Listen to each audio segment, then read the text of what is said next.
broadcasting from the great upper Midwest and beaming directly to you worldwide. Night Talks Radio starts now.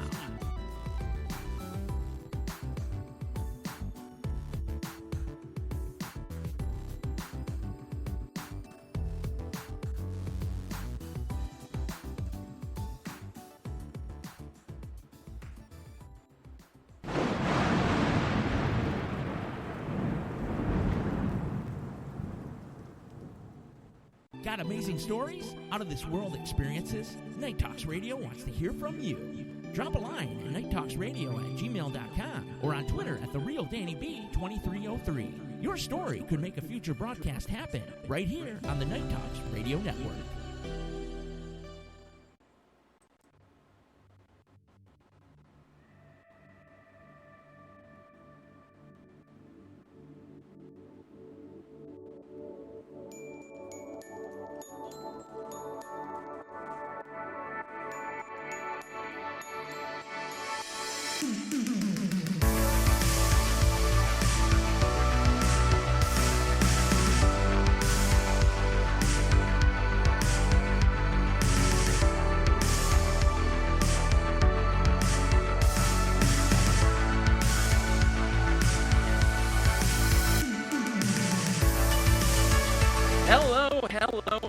Hello, everybody. Welcome to 2022 and a brand new episode of Night Talks Radio. Set to go for you. A very special edition, mind you, with a very special guest and friend. We'll get to that shortly, just in a moment here. But yes, as always, we are beaming directly to you from the great Upper Midwest. We welcome you once again to Night Talks Radio, the first episode of 2022. And with that said, we had to make this a truly special episode, as I stated earlier. Hence, we decided to call upon a good friend of mine, and an even better radio host, amongst many other things, and is simply an incredible individual outside of radio. His name is Jeremy Scott.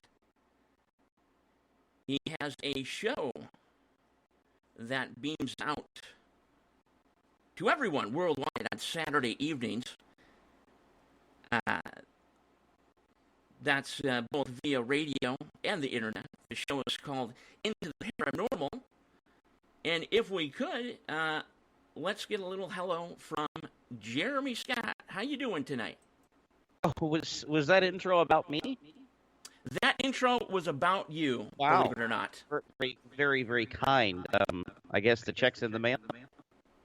The check's in the mail. Excellent. That's all I needed. The show is over. Good night, everybody. But it is great to hear from you. We'll be getting to you here shortly. We just have a few more things to get to.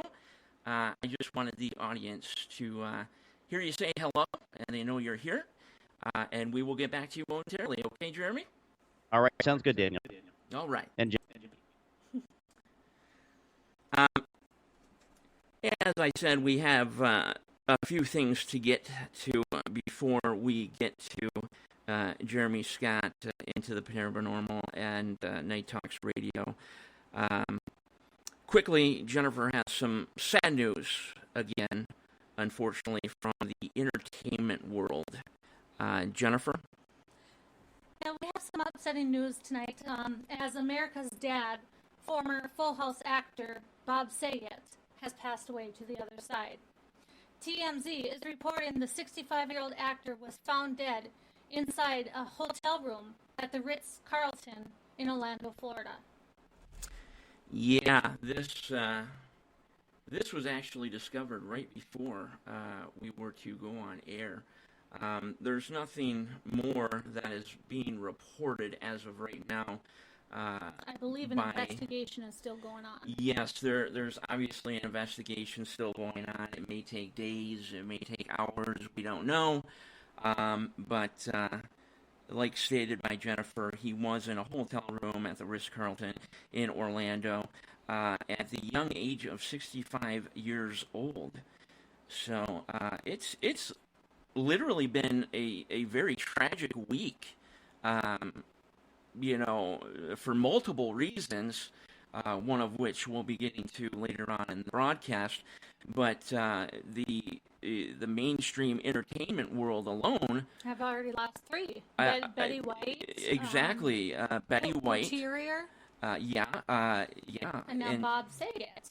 Bob Saget. They say it normally lasts in 3s, but, I think it's going beyond 3s, too, because wasn't there one more before Betty White?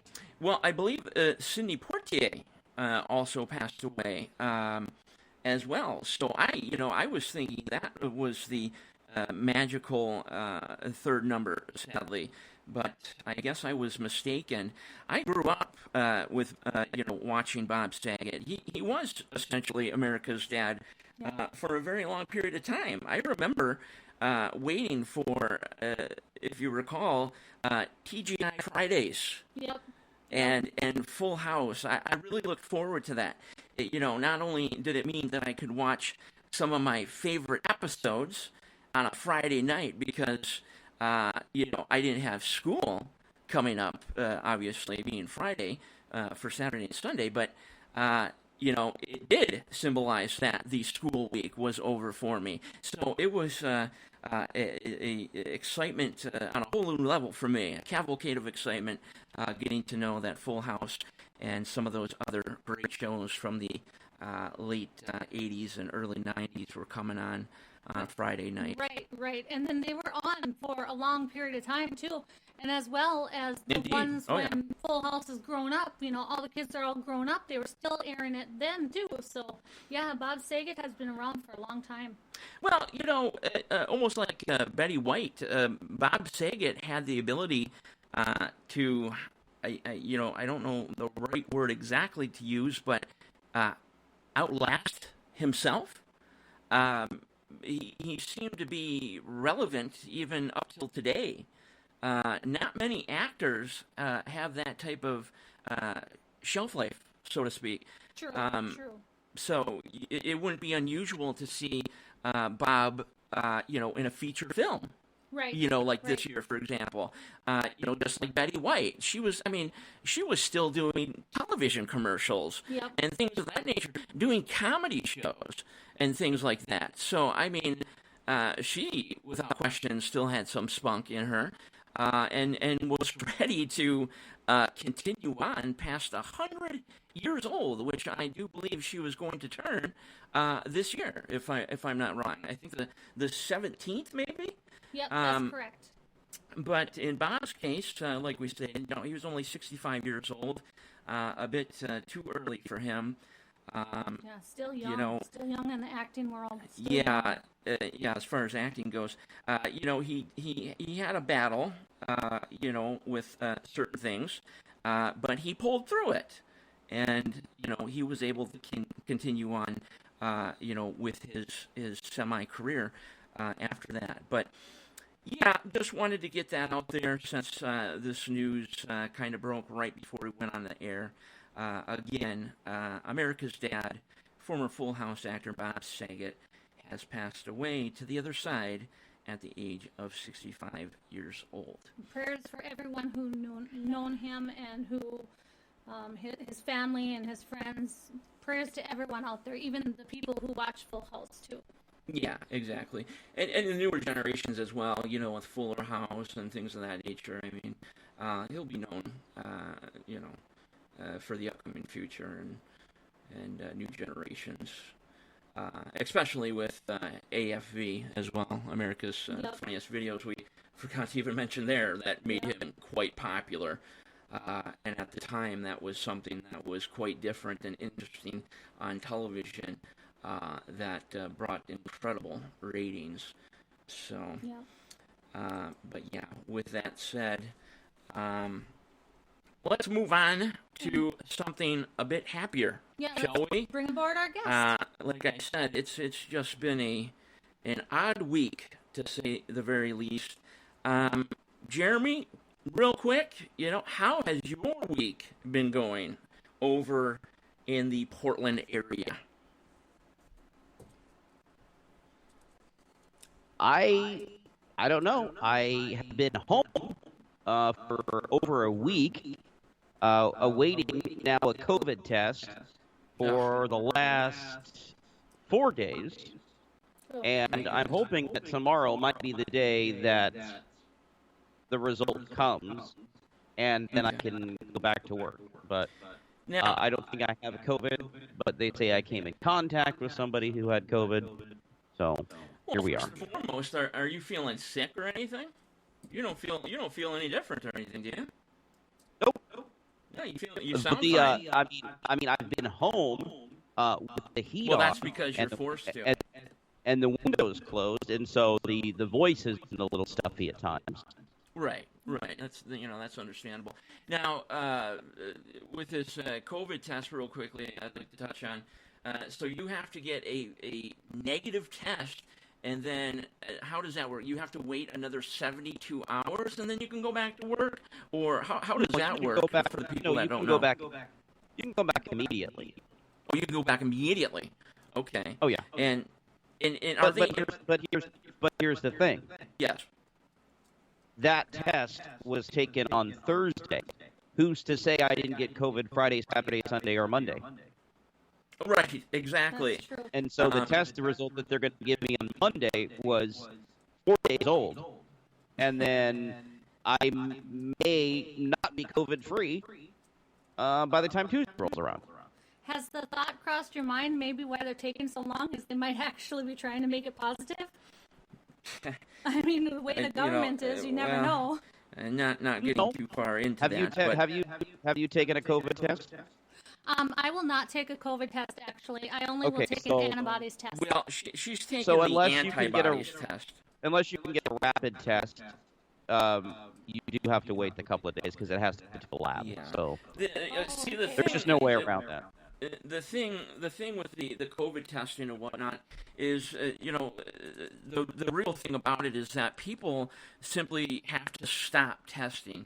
That's the only way we're going to be able to move forward, is stopping this ridiculous testing of everybody 24/7. Even people are going to get repeated tests over and over, month after month. Of course it's not going to disappear. And, coronavirus is natural as well. You're going to have it inside your body at one point in your lifetime, if not, several times throughout your life. So unless the testing stops, this thing, unfortunately, is going to last forever, and they'll have us on a leash. That's all I got to say about that. All right, Jeremy. So moving forward, you do a show called Into the Parabnormal. Could you tell us a little bit about what that show is about? I've never heard of it. Can you tell me where I can find out more about it? You're kind of in a zone when you do that show, huh? Oh, okay. Oh, my show. Your show. Okay. Into the Parabnormal.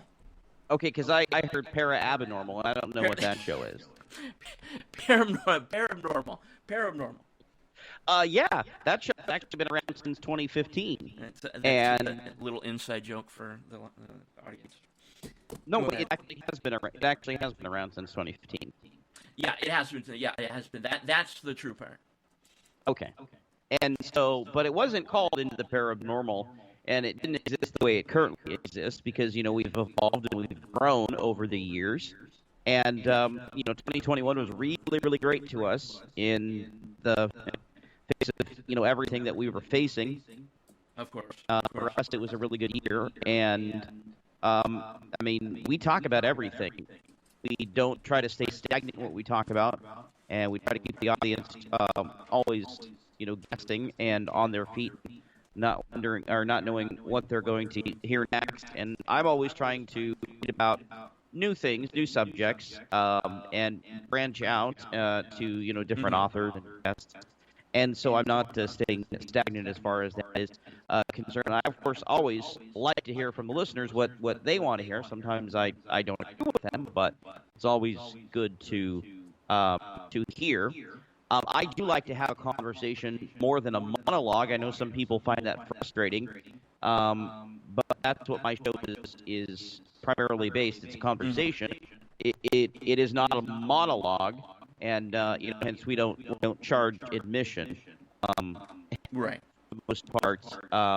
But if it's UFOs, if it's aliens, if it's Bigfoot, ghosts, conspiracy topics, COVID-19, vaccines, world domination, direct energy weapons, time travel, portals, consciousness. We talk about it all. We do it every week. And we are 1/5 of the way to our goal of 50 Patreon supporters.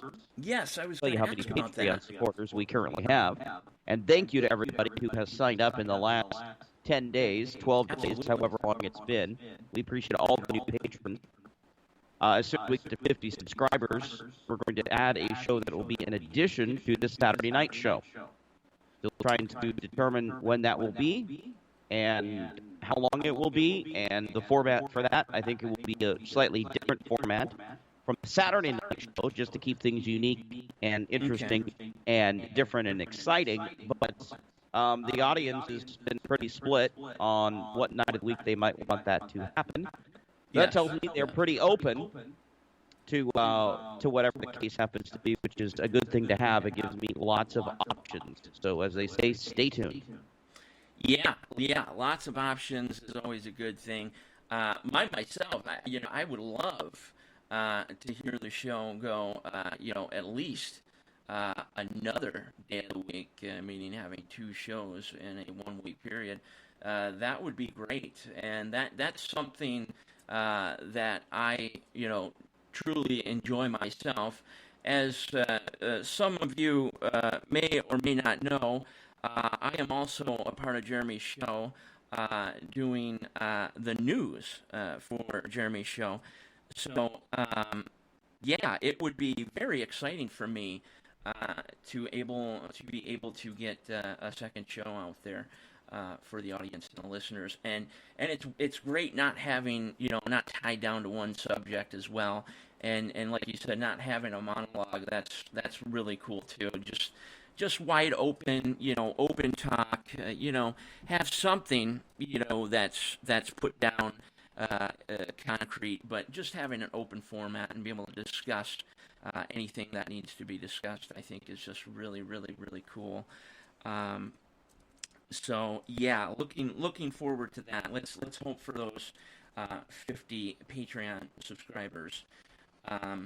But now, tell me, you broadcast out of Portland, Oregon, and you also are online at Parabnormalradio.com. How far are you wanting to take this? What is the ultimate goal that you have in mind with this show? Is this something that has a end game, so to speak, or is this something that you want to just keep going and see where it takes you and what ends up happening? I might be sharing a little bit of a trade secrets or some proprietary information with you, but no, really I'm not. I don't. My vision for the show has been to expand and to grow this program, and of course, to reach the most people, you have to be on the biggest platforms. And so we're currently trying to get onto those big platforms. We have a couple of them now. 100,000 watts, which is a huge signal in Portland, Oregon, on KXL that picks us up and blasts us and beams us through the Portland, Vancouver area and all places northeast, south, and west on Saturday nights out into the open air. And that has been absolutely amazing for us as we go on our first year of that. Actually, in a month, we'll be celebrating 1 year on the air on KXL. But we've got to be able to reach an audience that is, 50, 100 times that, which, I want 50 KXLs, 100 KXLs picking up this program. And at that point, maybe it's something that we do 3 nights a week, where we fill the weekend void. Friday, Saturday, Sunday type thing has really always been my envision for the show, just because everybody else is doing Monday through Friday. So if we do Friday, Saturday, Sunday, we'll attract the the audience who's listening at that time, because there are no other options late night, particularly on the weekends, besides the big show. And, there's many other stations that exist and that are looking for programming. And so how we get to that point is obviously through listener support at this point. So not only are we going to continue to do more shows and give you bang for your buck, so to speak, but we'll also be investing that into infrastructure that would be needed to broadcast that program. Not reliant on anybody else, being able to distribute that by ourselves. It's a very expensive endeavor, but it's perhaps one of the only ways that I would consider going at this stage, in the economy. Unless we have a long-term contract or a facilities agreement or something like that, I would feel more comfortable about distributing the program myself. And so that becomes, more expensive. And so we really just need listener support in order to get the show out there. And then it grows, and we have more people listening. We have more people calling. We have, more people being exposed to the information we're putting out. And all of a sudden, then our reach and our value is, tenfold. Understood, yeah. And speaking of listeners, by the way, you can call in to the show if you want to talk to Jeremy, me, or Jennifer. Any topic is welcome that relates to the show tonight. That call-in number is 503-506-0396. Again, that is 503-506-0396. That is the call-in number for the show tonight. Moving on, Jer, doing the type of show that you do, and we kind of... You said you do. I did. I did say, I'll have to edit that out. I don't know if that's a bad word to be putting on the radio. It is not one of the band. It is not one of the band. You got to understand, I'm still kind of a green belt, so I don't know all the bad negative words that you cannot say Shit, yet. Piss, cock, fuck, motherfucker. Well, there you go. There are some words that you can say. So I would imagine that doo-doo... No, you cannot say those. Oh, you cannot say those. Oh, wow, look at me. I almost... I go on your show, and Jeremy said that I could say fucking shit and all this when I'm doing the news. Well, on the fucking news today. Oh, jeez. But anyway, to continue what I was saying, with the show that you do, I'm sure that you've had quite the cavalcade of interesting and unique and weird call-ins or stories. Do you have any weird call-in stories or anything that kind of stick out the most for you over the years that you might be able to tell our audience? From people who've called into the program? People that have called into the program, stories that you've heard, stuff like that. What is some of the weirdest stuff that you've come across in doing your program? Wow. There's been so many. I don't know where to start, but there's been wild stories of people calling in saying they've time traveled. And time travel. Yeah. And they've got like some sort of prediction from the future or the past. Those are always fun. The stories of alien abduction are fascinating to me, and the ones that extend beyond that to more of an assault, maybe sexual in nature, or medically induced in nature, and the stories of people who have had alien babies or hybrids. I actually heard from a listener who has comes through the woodwork every so often when I give her the creeps. which is such a wonderful thing to hear about. Yeah. Is Jeremy, you really creeped me out on the radio. Go ahead. Like, I did my job. That is just such a great thing to hear. And it was over the hybrids, or the hybrids, which are basically the part human, part aliens. Yes. Who are said to be amongst us, yet are undistinguishable. So you wouldn't be able to tell them apart. I mean, those are some wild stories. Personally, I'm always interested in anything that deals with space and science and the unknown, black holes. Yeah. And dark matter and physics and all of that weird geeky stuff. That gets me interested. And I know you share a little bit of passion for that as well. Daniel, I absolutely do. It was such a great find when we were looking for a second person at the time to come on and do Paranormal News as somebody who had the interest, number one, and obviously had the talent and ability to do it. I really appreciate that again. I don't feel that way. I feel, you're like your average Joe, but I appreciate those kind words again. You yourself know that I'm constantly saying thank you and, things like that. But yeah, we do, after beginning to know each other after those first couple of weeks, did eventually figure out that we like a lot of the same stuff, things that we're interested in. I think that was a lot of the reason that made us friends. I'm sorry. Can I tell the audience the story about you can tell the audience whatever in the mail. Want. Which one? Okay, go ahead. I'll set the gift that you sent me in the mail. Daniel and I have actually sent each other a few gifts. We do. Back and forth in the mail. But one of the gifts that Daniel sent me was something that was really, really cool at the time. But my interest no longer exists. It's a weird thing because I've maybe turned you away from that. No, it was poor timing because poor timing. Okay.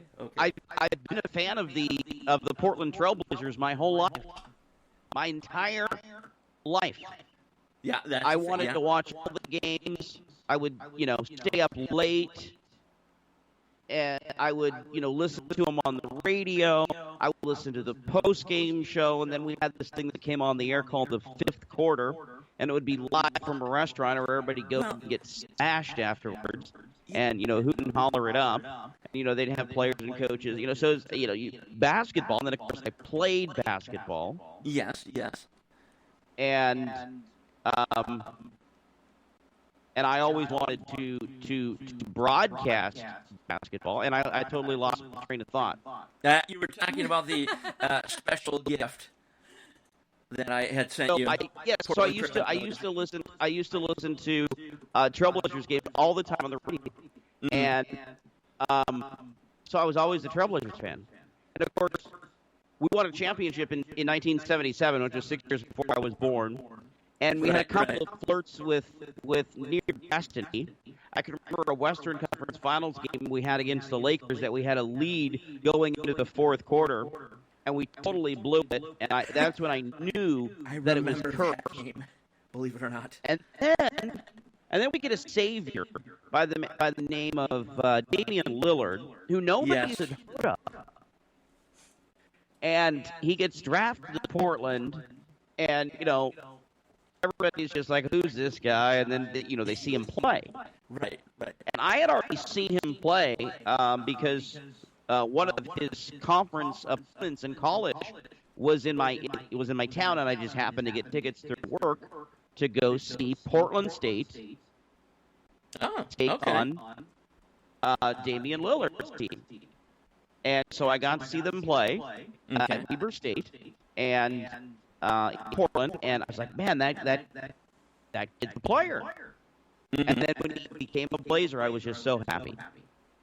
And I've watched his career, and I've just been nothing but impressed because he's one of those role models. He's just one of those good guys, and he's a baller. You know, he's a player. Right.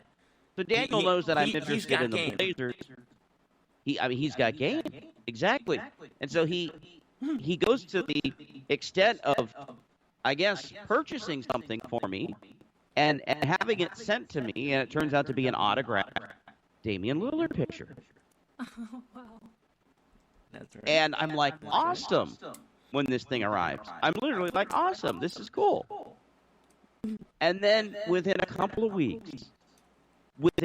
a couple of weeks, this mad spiral happens at the Blazers. Yeah.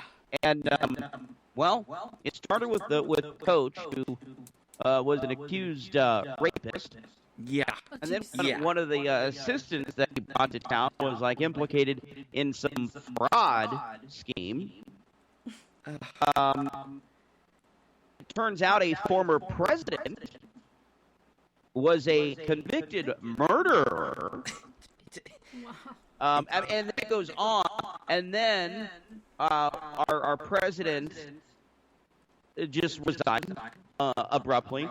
And then there's a workplace harassment violation, or investigation, rather, that is opened up on our general manager. And the results come back of that, and they fire him. So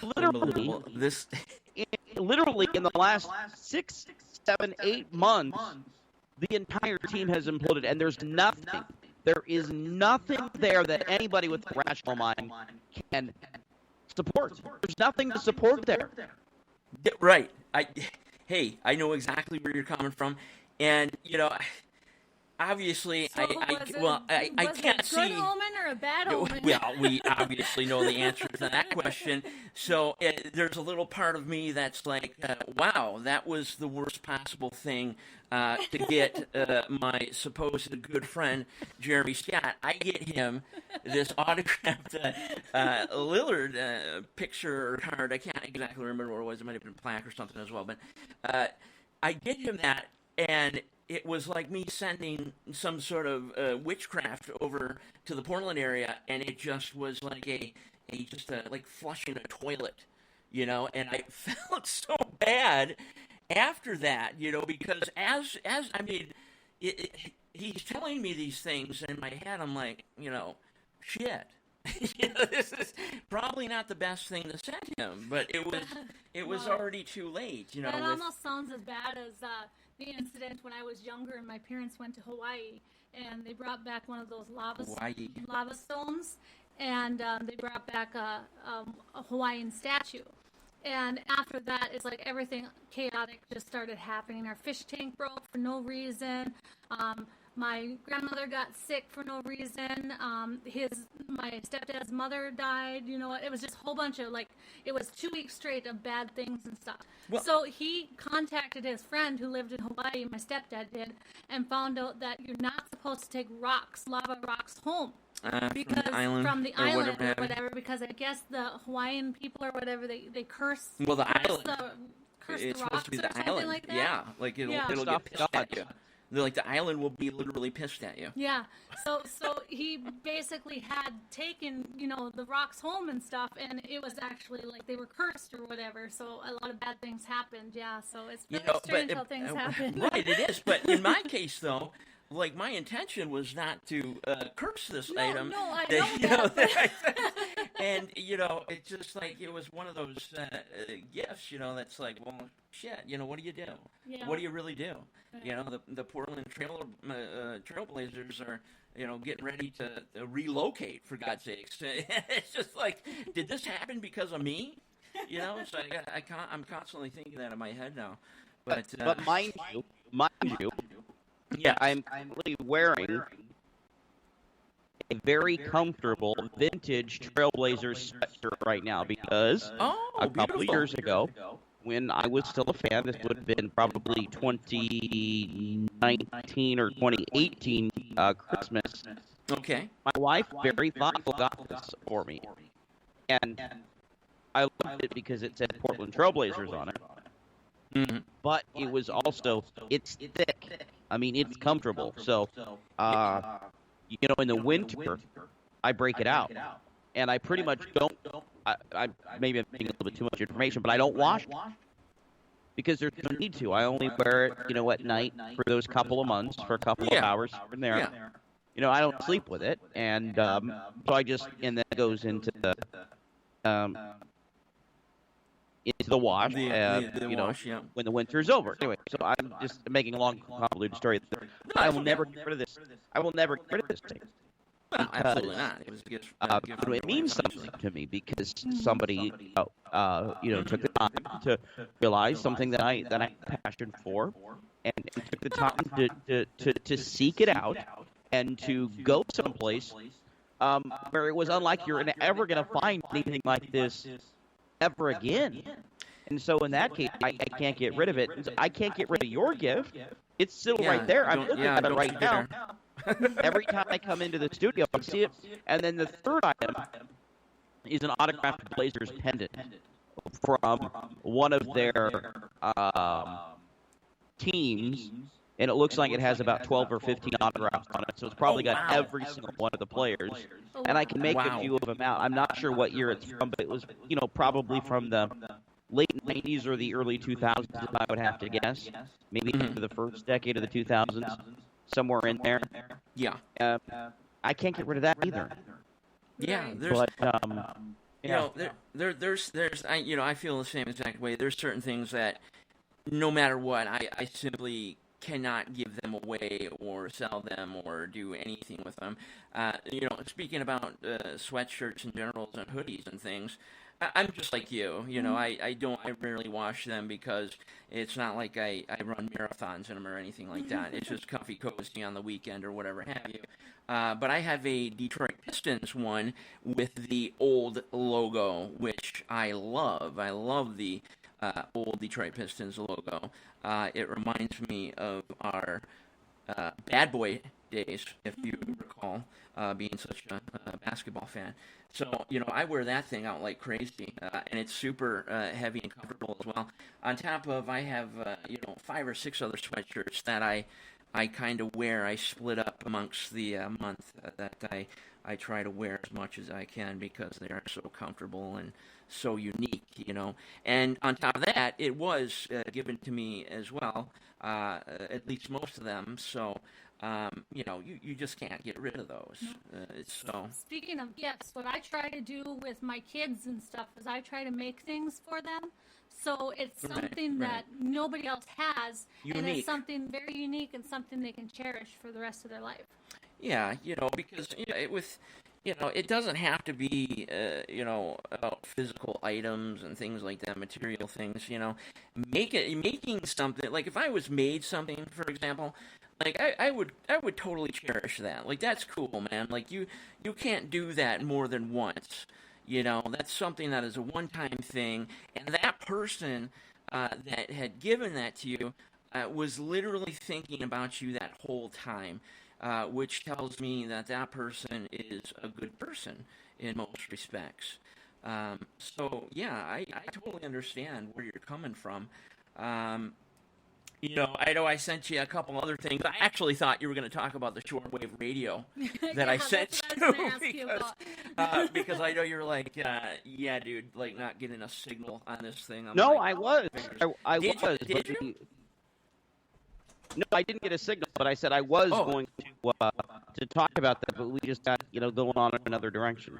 Yeah, but absolutely, that thing is cool. It's just that I can't actually pick it up because I live in the city, and I live in a brick apartment building, and the conductivity is just not good.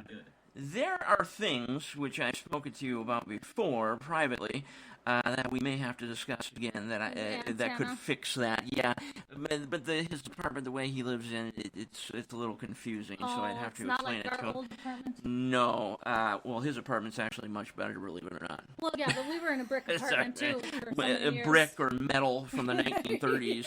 I think it was made out of asbestos and lead. Yeah. To be honest with you. Oh, and mixed with black mold on top of that. But. Yep. But no, yeah, I totally understand where you're coming from. If you guys are going to break, go to break, by the way, I have your bumper music. If you wanted to do that, you got bumper music? I got bumper music for you.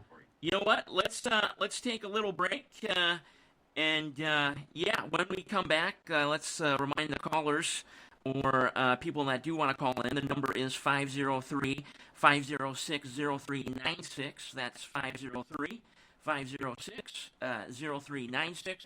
We're going to take a quick break. We are talking about a multitude of things with radio host of Into the Parabnormal with Jeremy Scott. We'll take a short break, and Jeremy's got our bumper music. Here we go.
Okay, we are back, and you know what? That almost brought a tear to my eye.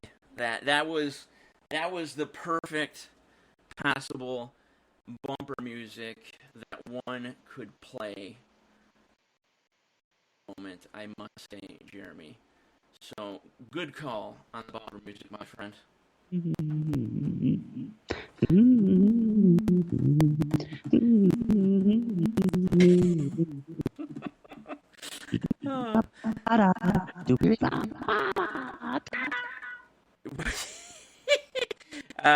I'm not sure what's happening, but let's see here. Okay. Oh, there we go. Okay. What? No, we're fine. It's just me. Okay. It's always me. So don't worry. And Jenny G from the block. Who has stepped away for one moment. She is seeing if there is a special fan of yours and mine who might want to call in. So she is investigating that as we speak. She should be back shortly. I mean, you got to be on your A game. Yeah, my A game. I got to get back to my A game here.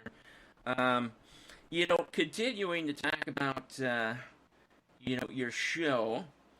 If I'm not wrong, one of your more favorite topics is Sasquatch or Bigfoot. Is that not correct? That is correct. And one thing that I thrown in earlier when you asked me about the direction of where I want to take the show. Oh, yes.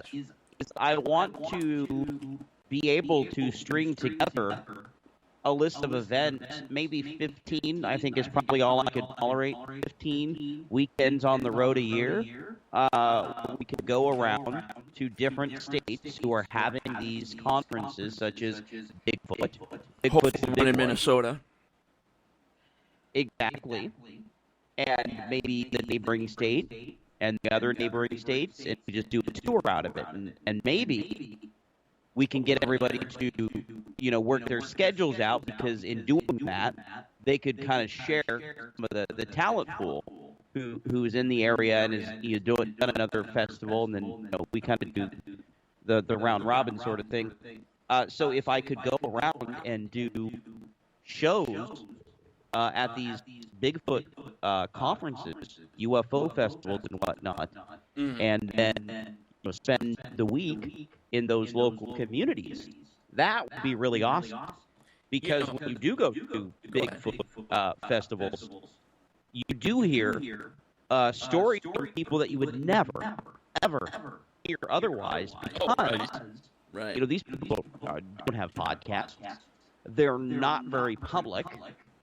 They haven't written a book, and yet they're given the opportunity, and here's a free mic, and you can come up and tell your story, and guess what? Nobody's going to judge you, because we're all believers, or we're here because we want to believe. And those sometimes are the most fascinating, because you get to hear these stories, and you get to hear them raw. Sometimes from people who will never talk about it again, who have never talked about it before, and a lot of times you can tell are telling it with the emotion as if they were reliving it again. Yeah, absolutely. No, I thoroughly agree. And especially being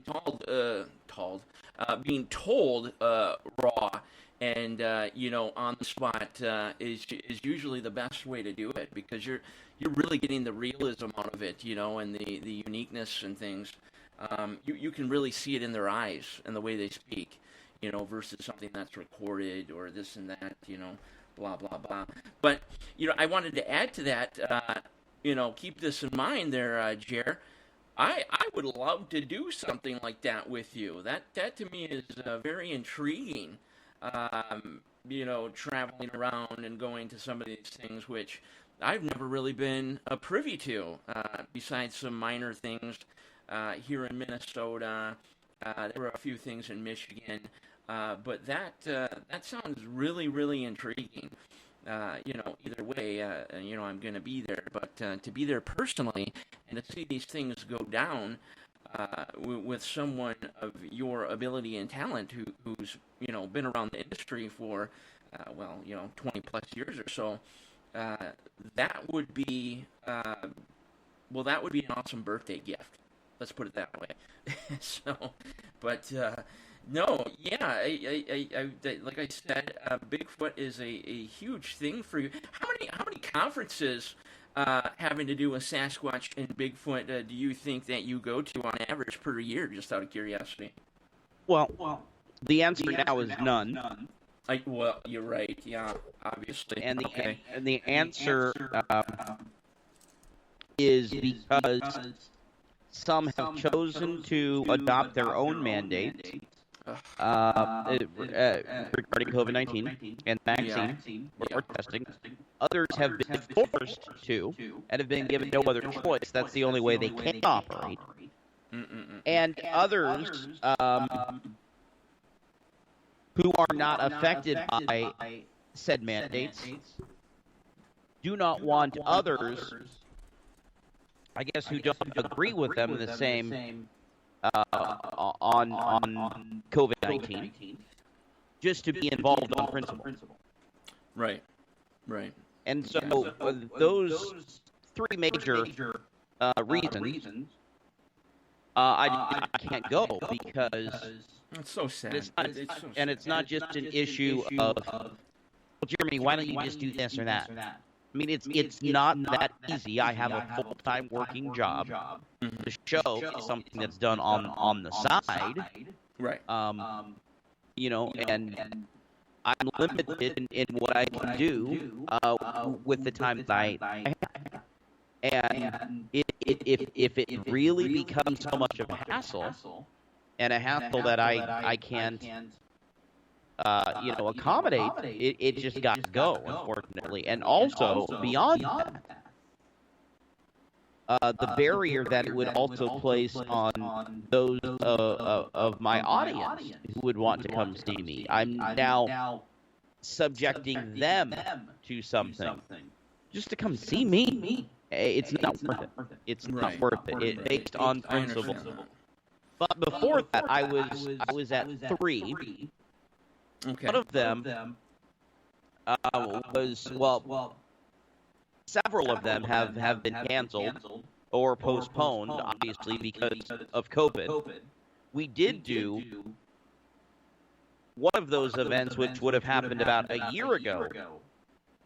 That was rescheduled and happened actually over the summer.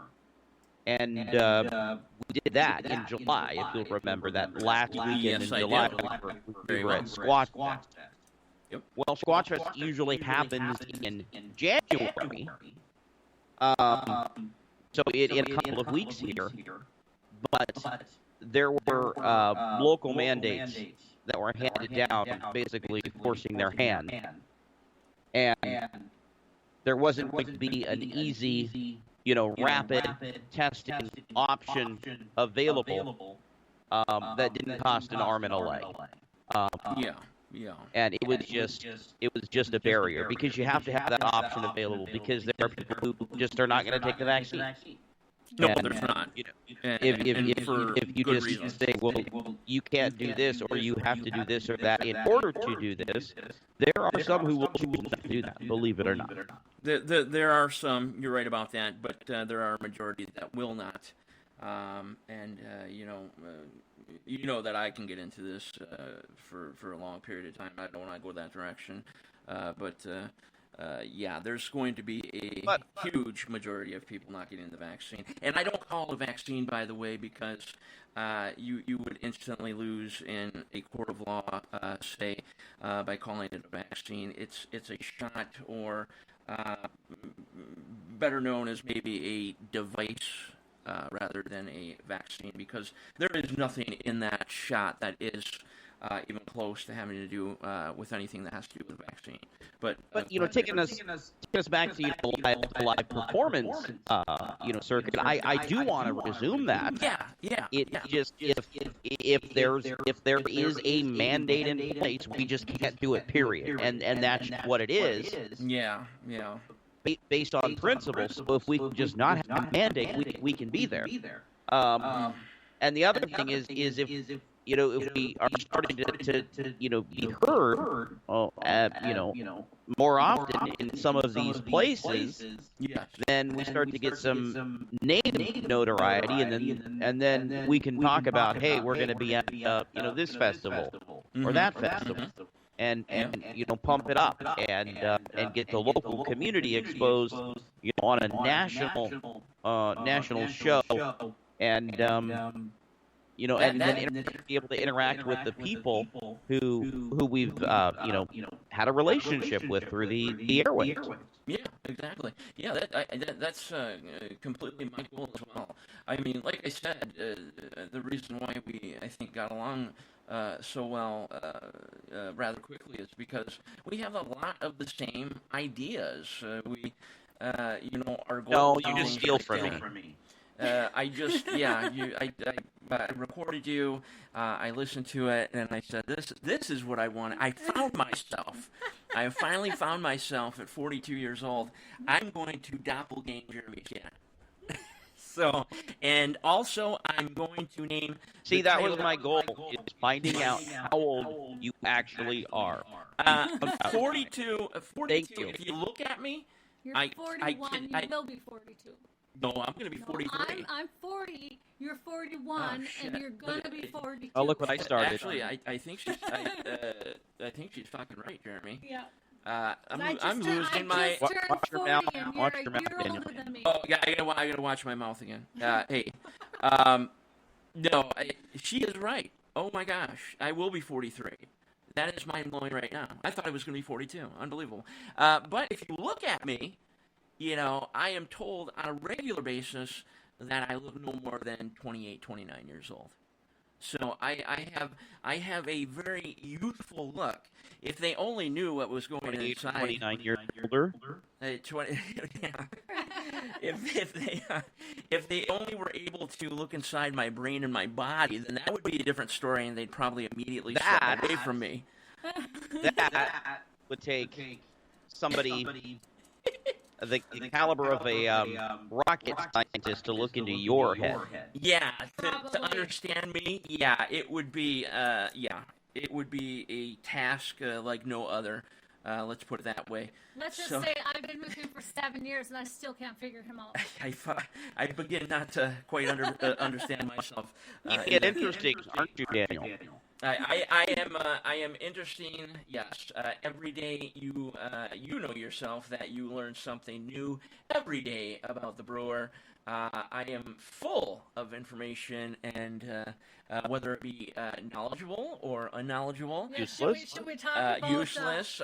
Should we talk about what would happen if the FBI or someone would come to your No, house? let's not talk about that on the airwaves. No matter how, we're not going to talk. About I actually legitimately slipped up and said that to someone on the air. Thank you for that useless fact. And I didn't mean to say useless, but once I had said it, it was out there, and it was like, well, I have to own it now. I mean, there's nothing I can say or do to cover my you-know-what. You got to try to work around it, man. You know, sometimes it just comes right out, especially if you're, going fast-paced and you guys got a conversation going on and this and that.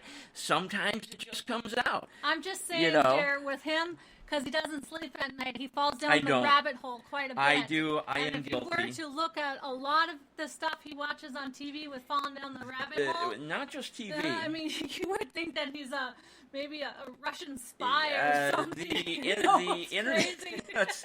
Again, let's not say things like that on air. But no, I do have a tendency to fall down said rabbit hole on like YouTube and end up in places that. Even you, Jeremy Scott, would have Take no things a clue little about. too literally, Daniel. Is that your problem? I take things literally sometimes, and then the stuff that I see just blows my mind. Well, and, part one of recovery is admitting that you have a problem. The good thing is you're surrounded by those that love you. Oh, boy. I love you guys. And that'll be the show for tonight, everybody. Once again. No, but yeah, it's about time, isn't it? Just so everybody knows, we'll finish that little part up with, yes, I do fall down the rabbit hole, and yes, there are probably a question or two that one might ask me that is completely random, okay, that I may or may not have the answer to. Or I will have the ability to find said answer.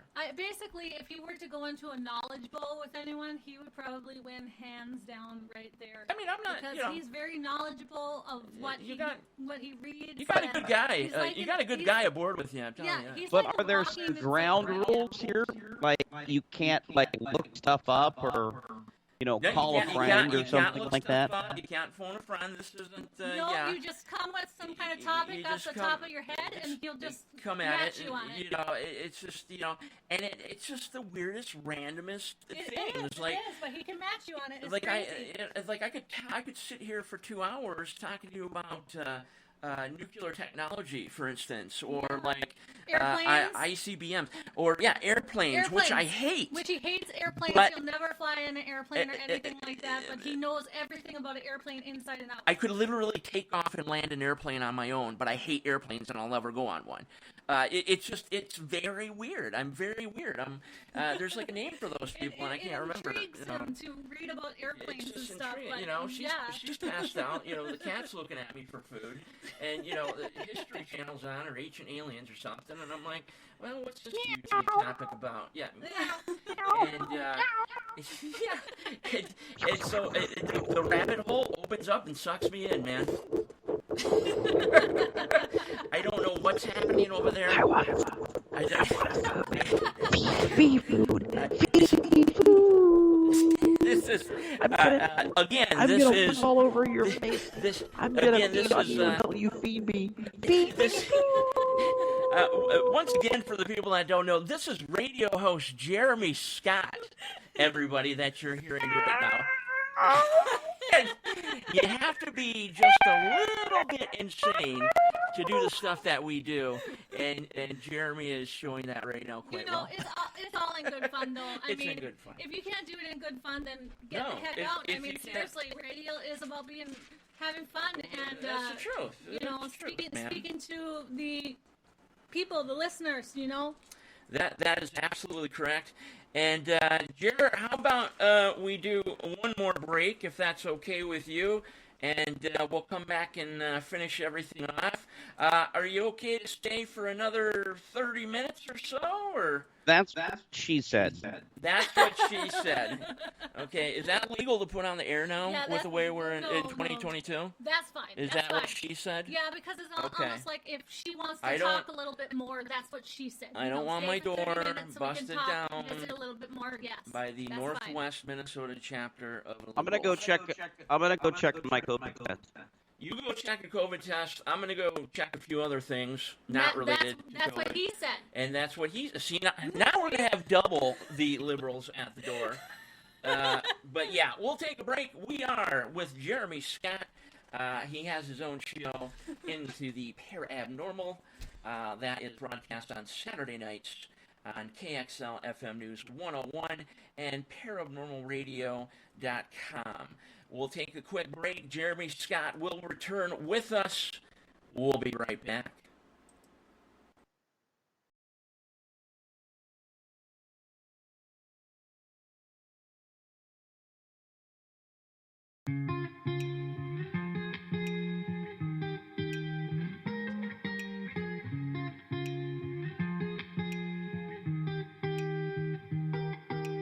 Once felt I'm done with the defense. Drove back and climbed over your fence. Had to show you that I was a mess. So you were shrugging your shoulders. I'm closed off, that's what I told you. Soon enough, everything started to change. 'Cause there's no going back. No going back, there's no going back to your old life. Not living in the past, we're over that. I'm feeling it tonight, riding on the dizzying heights.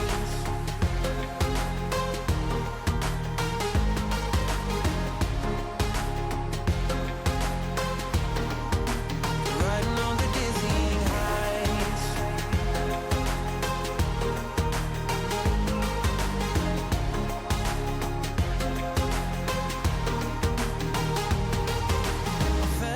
Like nothing could stop us. Sunsets, remember the colors. They were wrong, it was way more than a dream.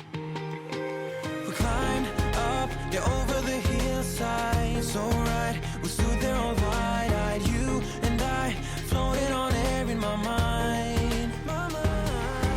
'Cause there's no going back, no going back. There's no going back to your old life. Not living in the past, we're over that. I'm feeling it tonight, riding on the dizzying heights.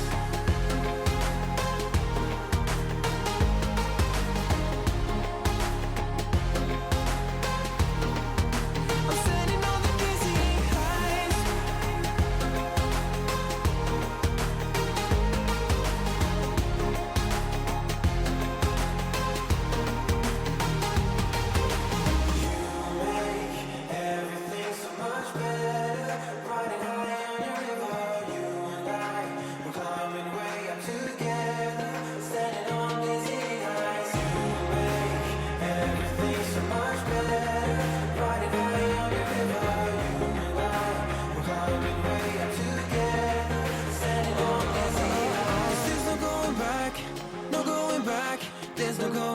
To your old life, not living in the past, we're over that. I'm feeling it tonight, riding on the dizzying heights.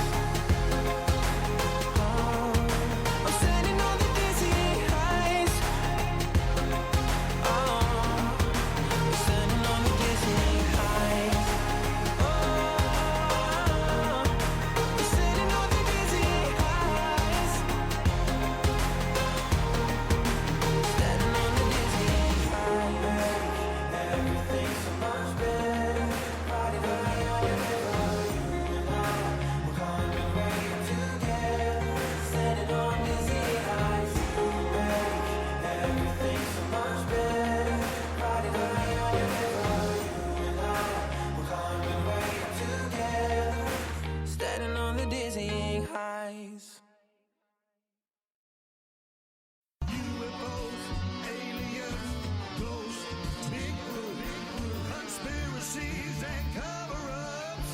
Into the Parabnormal we go. Scientists have identified possible locations, possible stars in which the aliens could be observing us. We were abducted from our tent. Into the Parabnormal with Jeremy Scott. Live nationwide Saturday nights at 7 Pacific, 10 Eastern on Facebook, YouTube, TalkStream Live, and ParanormalRadio.com.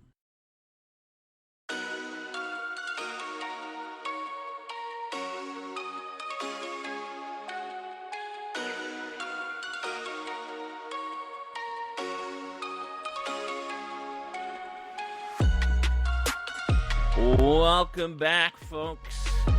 This is the last 30 minutes or so of Nate Talks Radio.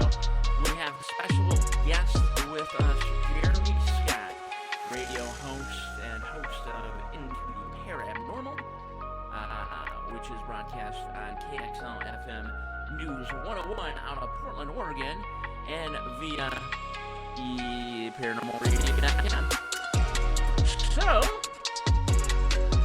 let's get back to what we were doing, and that is talking to Mr. Jeremy Scott. So, Jeremy, let's see. Are you still muted there? I think you're still muted. Hello. There we go. We've got Jeremy Scott back with us, everybody. Whoop-de-doo. Hello, Okay. ladies and gentlemen. Welcome back. Hey, welcome back to the program. We got Jeremy Scott on the air with us tonight. I hope everybody's having a great time. And Great to be with you. Thank you for having me. Hey, no problem, Jeremy Scott. It's a wonderful thing to have you on my show. And he just missed on the outside. That's ball 3. But here, I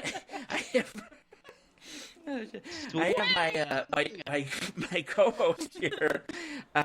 What's your name again? Oh, you guys are so insane. What's your name? Jenny G. I don't Jenny know what G you from wanna the do block. today.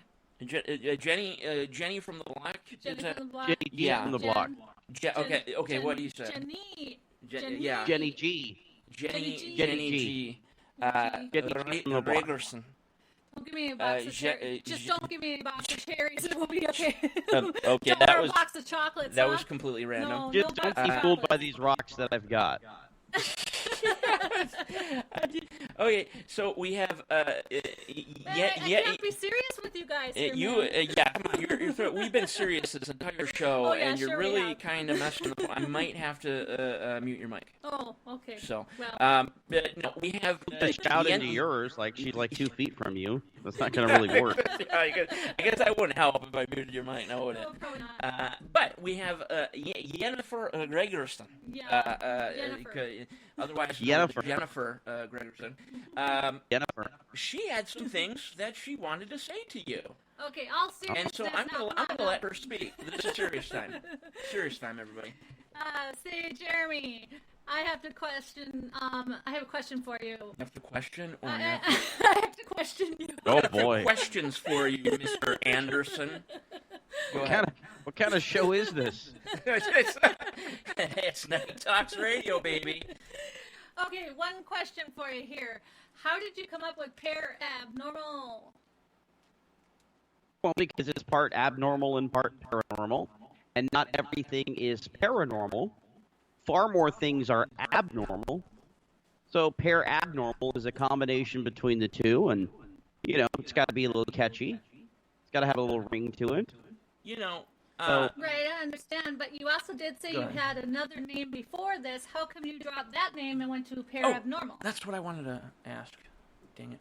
Well, I alluded to the fact that I could say it now because it's not under It's copyright. not under At copyright, the yeah. time that I stopped doing that show and resumed doing this show, because I started doing this show, and then I stopped doing this show to do that show, and then when I stopped doing that show, I came back to this show. So this is really the second version of this show, the third version of a paranormal genre show that I've done. And at the time that I left there and came back here, it was currently under copyright. I understand. I see. Now, I have seen that some radio hosts actually do write Radio books. hosts. What are those? Well, radio. Well, he's All right. hosting I'll look it up. he's hosting a radio host, show. Daniel Breuer. I'll look it up. You know, you've been introing me like 3 or 4 times tonight. I just said that.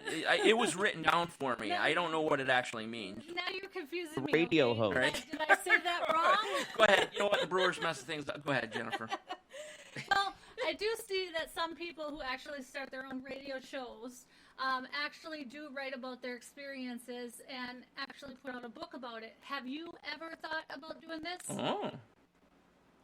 I have thought about putting out a book, but not based on my own experiences because I haven't had any, certainly, of importance or enough to have anything to contribute by writing a book about that. However, I have thought about writing a series of books with the Parabnormal name mixed into each of those books, whether we're talking about Bigfoot. We could call it Parabnormal Bigfoot or Parabnormal UFOs or whatever. Okay, so under the title of the name, but then different subjects each book. Yes, or Parabnormal Conspiracies, a book just all about conspiracies, or whatever the topic would be. Okay. And what that would be is it would be a compilation of conversations with guests that I have had about those topics. Okay, That yeah, is that's cool. What I was kind of That wondering. is Yeah, really- it could have either been your I didn't know about experience that. That or is the really cool. experiences you've had with guests and what they have talked about with you. So yeah. we could call it, and it could be a subtitle. So it could be called Parabnormal Bigfoot, Tales from the Radio or something like that. Wow, And I really like that. Okay, and, that's an awesome idea. Yeah. and if we have multiple conversations with several guests and say they come back on to update their research, we would compile that into a whole chapter. And then if it was just individual conversations that we had with specific guests or people, they would get their own subsection or however it would work out. And I would obviously need people who could had time to listen back to the hundreds of or thousands of hours at this point of shows that we've done in order to transcribe and pull out quotes, because there's a lot of material that's already there within the thousands of shows that we've done. There's enough to write books up wazoo, and there's sound bites all over the place. Pick which one you want. If it's from any of the top researchers in the field, just listen to those shows, and you're going to get golden sound bites. You put that into book form. Yeah, we're regurgitating a lot of what we've already done, but a lot of this information hasn't seen print, and a lot of it is just stuck in an audio archive. Say if it's a show from 5 years ago, I don't know how many people go back and listen to the show from 5 years ago when they just stumble upon a program. Usually, if you just find a show, you may go back and listen to the last 5 episodes or something, and you may listen to that show every week, and you may attempt to, at different points, to go back and listen to one from a year ago or 2 years ago. But I'm guessing, for the most part, there is a major part of the audience that doesn't go back that far, and there's content that is so good, that needs to be basically pulled out of audio form and put into book form. So if anybody hears this who's a publisher or an editor and wants to collaborate, maybe you own a print shop or a digital media designer or something like that, get in touch with me. That'd be cool. That would be cool. Yeah, that is a great idea, though. How is this person supposed to get in touch with you, Jeremy? My website, parabnormalradio.com, and there's a contact page there. Alternatively, we have our social media links there, so you can send us a message through our Facebook page. And at the very least, as well, if that doesn't work, I also have means on my sites, Night Talks Radio and this and that, to get a hold of Jeremy as well. So Okay. I would definitely direct them in your direction regarding that stuff. So, okay, folks, did you hear that? And also, Jer, I do think that is a very good idea, and I think that you should push for that idea as soon as you can. No, I really think it's a great idea. Yeah, absolutely. It's the first time I heard about it, to be honest with you. Again, real quick, folks, we have Jeremy Scott with us, and if you would like to call in and speak with Jeremy Scott or me, Daniel, or Jennifer, you definitely can do so. The call-in number is 503-506-0396. That's 503-506-0396. 0396. Moving on quickly here. Jeremy, with the stuff that we're involved with, the stuff that we speak about, the shows that we do, have you noticed, probably going back to maybe 2016, 2017, even 2018, I guess, is when it really started to show through. Why do you think there is such a big push all of a sudden to get humans off this planet in a very fast manner? You have any thoughts on that? And we got crickets. And is that a frog? For the people that are just tuning in and hearing this, this is not usually how the show goes. No. Did you turn into a he frog? literally put crickets on my show. I think it's a frog. I think his wife has to kiss him. This guy. Does your wife have to kiss you to turn you into Jeremy guy. Scott? Here, are you a frog? Who put him on the schedule? You're the one who put him on the schedule. Answer the question, sir. No, seriously. Can you repeat the question? No, Sure, why not? It's 2018, 2019, we'll put it. Why do you think there is this big, giant, massive push to get humans off the planet in a very quick pace? Well, there could be a variety of reasons, right? One, it could be that the aliens are going to eventually come and take over, or the humans are going to get so vile and evil that there will be nothing worth living for on this earth. That is... I don't know which is a worse possibility. Humans fighting against other humans for ultimate survival, or extraterrestrials who may want something from us humans, and may be able to use some supernatural power in order to make us comply. So there's always that. Yeah. What if they just want to take you to the ship and take you to a different planet? Would you go? Well, if I got sure. a choice in the matter, and I could repel them physically taking me, yes, I wouldn't go. Oh, you wouldn't go? Oh. No, I wouldn't. But I don't think that you get a choice in the matter I yet. don't think either. No. I would stand with my arms up in the air and say, "Take me, please." We know. Yep, you're just like my mother. But anyway, because it's got to be better than this Earth. I mean, this Earth has fallen apart. But wouldn't you want to? There's going to be a wouldn't you want to be taken with those you loved, or wouldn't you want to be taken with those you loved? Well, yeah. I mean, if I had the opportunity, but I mean, if the opportunity doesn't come that way, and stuff, then obviously I have no choice. If I have to go with them, I have to go with them. So if things got so bad, you would just pray to be taken away in a spaceship off-world somewhere and just leaving everything else behind. Without knowing exactly what their intentions were? Well, I would see if I could take my loved ones with me. What if they said no? See, that's the answer I was hoping for the first time, but I had to... Well, if they said no, then I guess I would be shit out of luck, or can I don't think that's a usable word. Can I not use that word? We'll blank that out when you say it. We'll just put darn in place of it or something. Oh, Hang on, I got it right here. darn. Oh, wait. He Shit, said, piss, fuck, cunt, cocksucker, motherfucker, get it. tit. There you go. Okay, see? All right. So we'll keep that. We'll record that down separately so we can just play it, so we know. Okay. But I should have it written down. yeah, you know what? Yeah, When I first started in internet radio.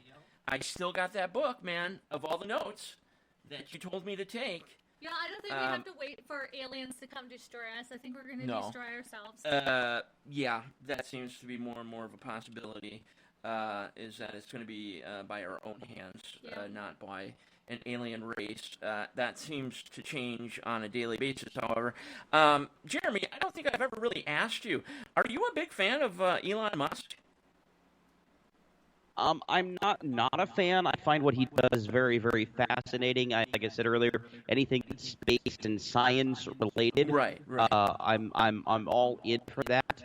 Now let's just face it, our government isn't going to be able to fund the next generation of space exploration. We cannot rely on politicians to carry or not carry certain interests. And what one has started to only be spoiled in another administration, we can't be having that. It's got to be private because it certainly, can't be public. Yeah. And people like Elon Musk and Jeff Bezos, Bob Bigelow, and all of those people, they are absolutely crucial to what is going on. I mean, if you've been paying attention to everything that's been shooting off of late, a lot of that has been, SpaceX, and they are literally driving the next generation.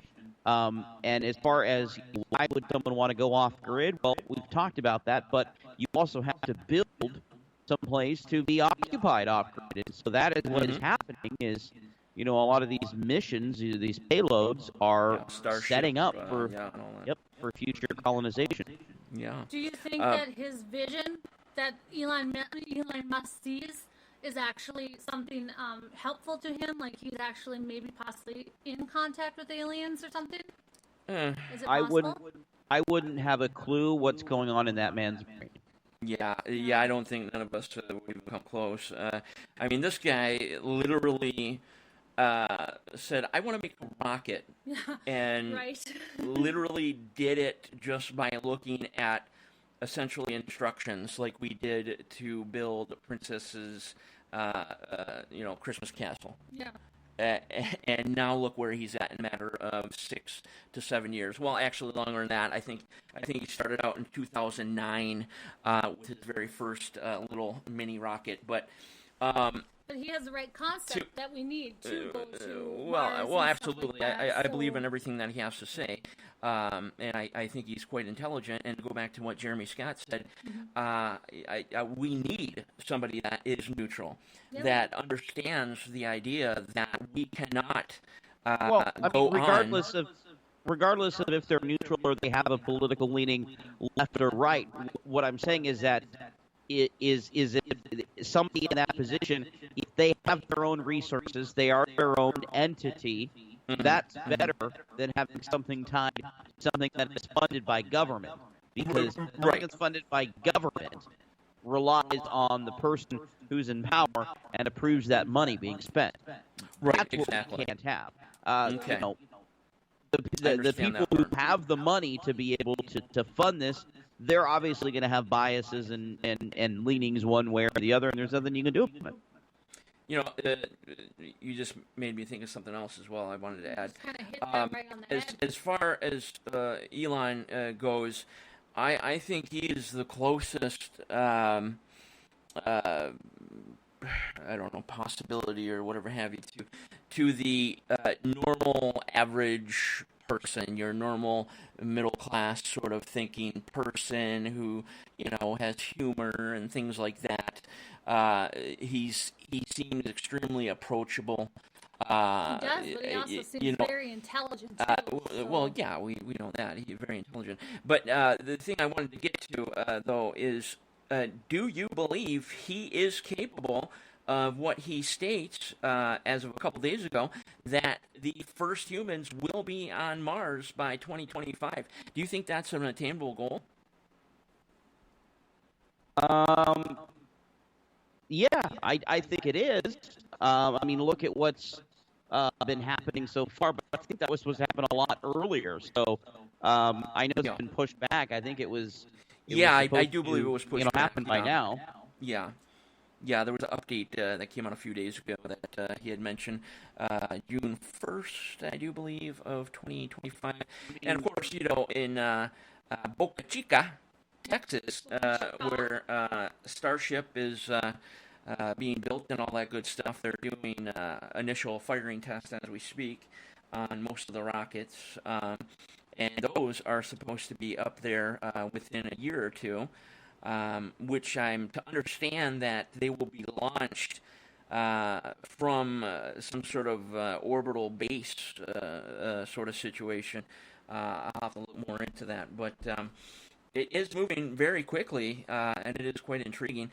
The other thing that I heard of, the reason why humans, all of a sudden, this push to get them off the planet, or at least orbiting the planet, which I don't know if that would really matter or not, is because there are more and more jumping on the bandwagon of asteroid Apophis that would potentially hit in April of 2029. What are your thoughts on that? On the chances of Apophis hitting us? Yeah, 2029, and that's the reason why we're moving so quickly to getting off planet, or at least orbiting off planet, because somebody in the know knows that this thing could be very well tracking to cause massive regional damage, if not global, catastrophe. Because at one point, I want to add real quick. At one point, it was the scale that they run by, and I fail to remember that name at this point. But it was at number 4. Risk. So, but go ahead. And number 1 on it is most serious? Number 10 is most serious. 1 is the least serious. 4, it puts it into the yellow from green, and it states that if basically less than 50% concerned. It's right now, you're in the range of 50 to 55%. It states that if the collision were to occur within the next decade, that precautionary measures must start to begin to be taken, essentially. For something that's going to come about 20,000 miles from us. I think, to be precise, it's more about 17.8. But I could be wrong on that myself. But that is still so anywhere between 18 and 20,000 miles. That size object though could easily be grabbed up by our gravitational pull, and NASA has made it very clear themselves that they're not going to tell anybody about anything that they know. So I was just curious about what you thought about that. There are a lot of asteroids coming our way. There's a lot of asteroids. Yes, I understand just that. Get pulled into the right direction by the gravitational pull. I understand they can come and they can destroy us. Just because it hasn't happened in our lifetime does not mean that an asteroid, and in this particular situation, but also doesn't mean that it's inevitable. Yeah, it doesn't mean that it's not. And we are past due for a collision as such right now. Okay, so if that thing happens to go through that magical keyhole, it's going to be a bad day on April 13th, which is a Friday, which is kind of even more spooky. But yeah, so like I said, a lot of people are saying that's why there's this big push to get everybody off the planet. And if you do take a step back and look, there has been this big movement of all of a sudden, let's get to the moon, let's get to Mars, let's get these hotels up around the planet. Everybody get the hell out of here by, let's just say 2029. Oh, it'll only be a quarter left of the planet anyway. That will be going up to Mars anyway, because in 2025 there's going to be a big, huge civil war between ourselves, and only a quarter of us are going to be left. So now we're diving into Jennifer's world. which I'm not saying whatsoever that you are, could be wrong. I see us going to a civil war very soon. That was the original question, was just what the reason for this, what seems to be a big push to get off the planet in a quicker pace than I've ever seen before. It seemed to be not very important up until they decided to do a mock drill about a asteroid that was going to hit New York City and what kind of damage and all that would cause. You see, you don't just come up with these ideas. I mean, you just don't say, hey, today I think we're going to pretend a giant asteroid is going to hit New York, and let's just calculate how many are going to die and what's going to happen. So I think doing these things is a sign in itself that there's something that we don't know about. Go ahead, Jeremy. Okay. So the DART mission, Double Asteroid Redirection Test. Yes. We're currently trying to knock an asteroid off its trajectory. There have been other things that have been theorized, like shooting lasers and whatnot at these objects. Mm-hmm. The amount of objects, though, that are discovered too late in the game to actually do something about them are far more concerning than the objects that are following a trajectory that can be tracked and that really is not going to come very close to Earth in the overall scheme of things. Right. I mean, maybe people are freaked out, but I don't think that in whole is getting people to want to get off the planet. I mean, look around. There's just too many people everywhere. I mean, at least where I am. I know you're out there in rural Minnesota, but out here in populated Portland, Oregon, it seems like there's just the walls are closing in on you, and more people are. Well, the thing is, with me, and not just me, but there are quite a few people that think the same way, is that there's so many intangibles that could happen in between now and 2029, involving an asteroid the size of Apophis. There's one that could come between now and then. That's an even bigger threat than this. There could, absolutely. There could definitely be that as well. But, unfortunately, I think we're only capable of searching 1% of the sky, if I'm not correct on that statement, maybe 2% now. But it's just the fact that, with our government, NASA, and these agencies, we're getting so used to being lied to. I mean, bold-faced lied to, that you literally have to research on your own and figure things out on your own. And, just some of the stuff that I have read. What's that? And then they still deny it. And they still deny it. They still deny it. And like I said, it was so shocking hearing that NASA spokesperson say, if you had a house payment, a nice house, a beautiful house and all this good stuff in a great neighborhood, and you knew in 6 months that your house was going to completely burn to the ground and you could no longer live there, it would be inhabitable, would you continue to make your mortgage payments and pay the bills? And she kind of turned her head and cracked a little smile and walked away. And the reporter was like, wow, so you just told us basically that anything that could hurt us via space or anything of that nature, you're not going to say a freaking word. You're not going to say nothing. So, that's the whole key thing here, is that what's true and what's not true, so... but yeah, you're right, man. There could be something that comes out of the blue, a rogue planet, for God's sake, anything. It could change in a heartbeat. But I feel that there's some sort of connection between these two. Especially the more and more NASA says no, don't believe that. Those are rumors, and they pay more attention to it, tells me when they do that they're actually saying, we need to immediately discredit this because people may have found out the truth. So if it's nothing that NASA cares about, I've noticed they have a tendency to not even mention it. But when it's something that could truly be happening, they come right out right away and say, nope, whoever said that is absolutely wrong. So that was the point that I wanted to make there. Jennifer, did you have a question? You were kind of poking at me there. Well, I didn't have a question, actually. Another one of those, huh? No. Jeremy, I did recently catch a wind of one of your coworkers passing away. Sorry, I'm so sorry about that. And I actually missed the memorial and stuff because I was dealing with some issues of my own. I've been dealing with this very bad toothache for about 2 weeks now.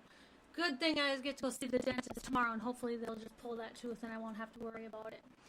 But I just wanted to say a little something that even though I did not know Brad personally, through his voice he had a charismatic persona, and by listening to his uniqueness, I found that he had passion for radio, and he was a great guy, and he was an important addition to the Parabnormal news, and he will be deeply missed, and I just wanted to let you know that. And I do apologize that I missed the, like I said, the memorial and everything like that, but okay. I wanted to It happened to soon add and that. unexpected, Yeah, It was, I wanted to add my condolences to you and everyone at the radio for him. Well, I appreciate that. Brad was, is going to be sorely missed and has been a big part of what we've been doing. And, Daniel's now taking the reins, and we're moving forward, and we're making the best that we I think possibly can. Right, and like I told Daniel, I said, this is a tough time and everything like that, but I told him, I said, all you can do right now is just honor Brad for what he had going for Paranormal News, and just continue on the journey.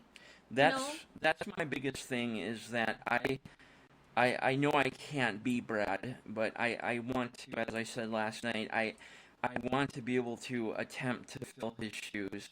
I want to attempt to bring that comforting feeling to listeners, which he seemed to have that ability when he spoke. Even me sitting here, I listen to the show, obviously, regardless, and, listening to his voice, it just was such a mainstay, and it instantly reminded me of, your show. Like, it's Brad Bernard's, it's Jeremy Scott, and, sure, Daniel Breuer's there and this and that, but he really, he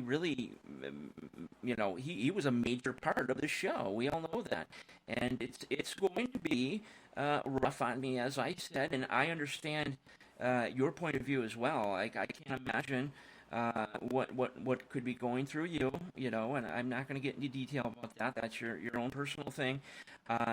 But for me, I tend to try to get things out. I'm a little more emotional in that aspect. But I'm going to miss Brad very, very much, and it's something that I can't explain to you, Jer. And it's not. It's not something that I can truly explain to Jen or anybody else. It's just the feeling I got from him in that 9-month period of time, from just listening to him. And of course, you taught me so much, and you're continuing to teach me so much, which I'm grateful for, and it worked out, and everything's great, and I look so much forward to the future as it is now. Unfortunately, it will be without Brad, but he was a big part in teaching me as well. He just didn't do it verbally. No. He did it by me he listening led by to example. him.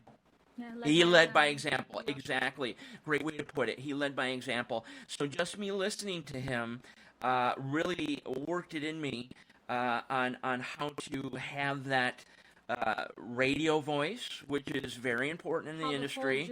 How to hold yourself. How to conduct and hold myself. There's time for fun, and there's time for not fun, and being serious and things of that nature. I have learned that, okay, from both you and him. But to finish that, it's just Brad. Like I said, I know he's looking down right now, and I hope he's listening, and you will be missed, and you Well, taught and me I more. would say this: he would be proud that you got on the air live, and just think about what you've done here, Daniel. You've gotten on the air live the week that Brad passed away to say what you've said. Yeah, I know. I understand that. I just it's to me though. I'm sure you understand. To even mention me or discuss me in any capacity seems so minuscule and silly to me.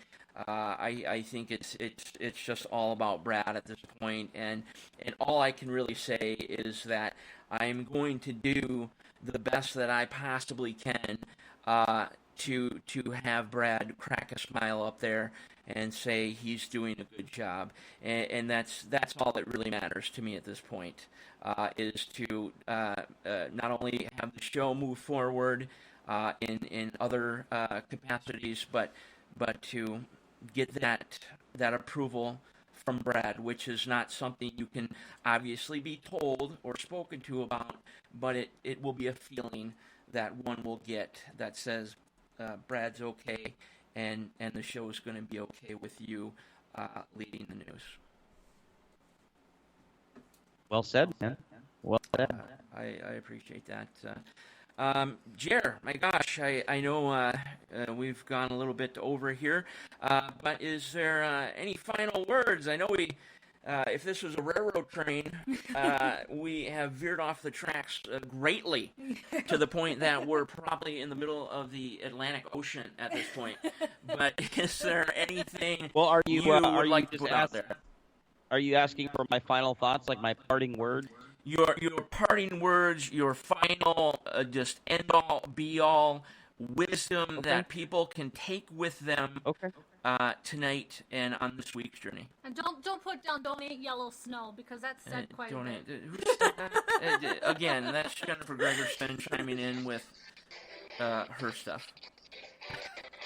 Uh-oh, I think we have music. Oh! From the cold, dark depths of a secret dungeon, somewhere deep in the remote Pacific Northwest, into the Parabnormal meets Night Talk Radio tonight. The NBA on NBC. I love it, man. I love it. Had to throw in some of that NBA action right here on Night Talks Radio. Join together with Into the Parabnormal and Jeremy Scott. Well, unfortunately, folks, we're going to sign off. Thank you again, Jeremy, for joining us here on NTR, and we hope to have you again real soon. And maybe, just maybe, next show, we'll have a structured show. Maybe but I'm not going to have any guarantees there.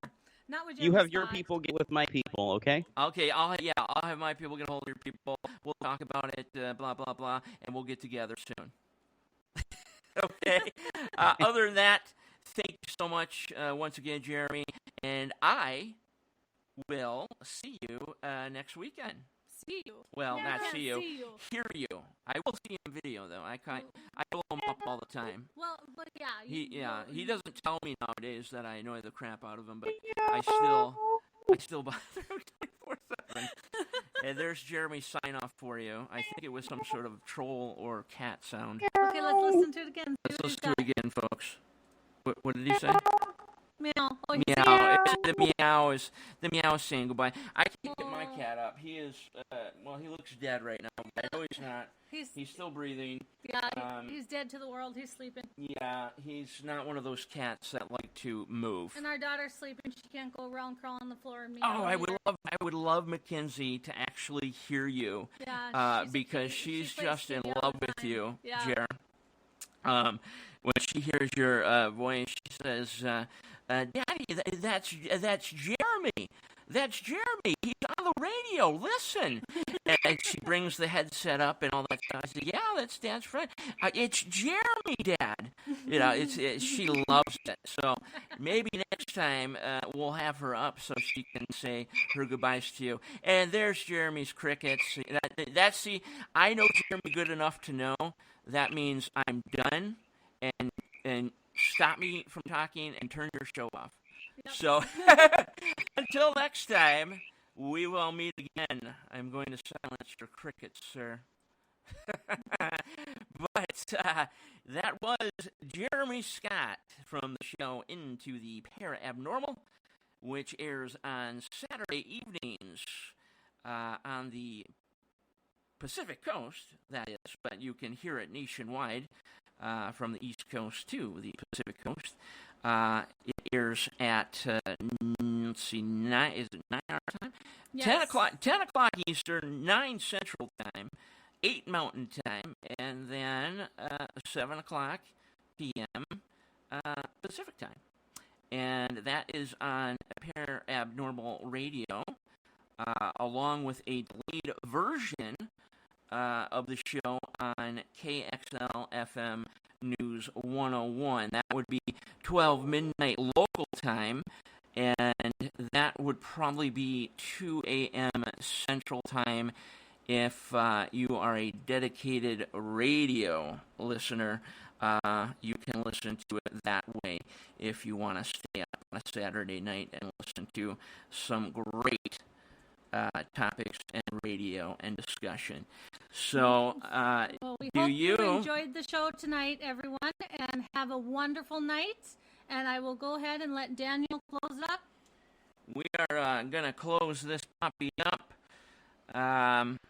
So, for Jennifer Gregerson, and of course, our very special guest, Jeremy Scott, and once again, big thank you for coming on the show, and me, Daniel Breuer, we say good night from Night Talks Radio, and we'll see you next Sunday, same place, same time, right here on Spreaker.com. Good night, everybody. Good night.